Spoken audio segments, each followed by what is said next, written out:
Let's talk a little bit about what he said, though. China and Iran funding these hackers and these people who have nefarious ideas on our U.S. infrastructure every other way. Your thoughts on whether that feels accurate or not?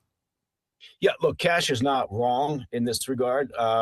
China is the #1 state sponsor of cyber shenanigans, and they have been for quite some time, in part just because they have the most resources, they have the most motivation, and they're patient and persistent.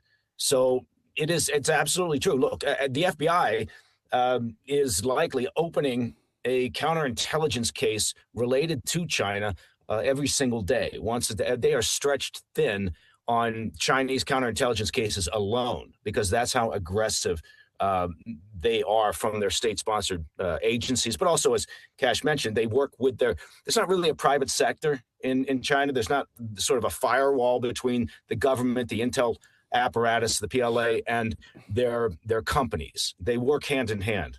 Mike, maybe I'm naive about this. When you're dealing with China, Iran, maybe Russia, and where's the CIA? Shouldn't this be a CIA issue, not FBI?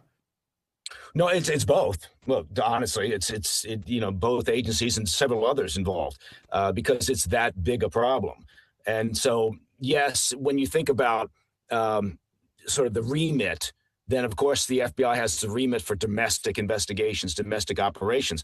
But cyber activities kind of live in a different world, right? It doesn't exist within the boundaries of a particular country. So, there's a multi-agency effort here, and you have to hope that we're aggressive. We are aggressive in combating it, but it does seem sometimes in cyberspace that we're playing catch up as opposed to being proactive, because again, the actors involved, whether you're talking about the Chinese, the Russians, the Iranians, North Koreans to some degree, they are incredibly aggressive. I can't state that enough. Whether you're talking about just cyber activity in terms of probing and testing our infrastructure, or whether you're talking about the theft of intellectual property, research and development, economic espionage.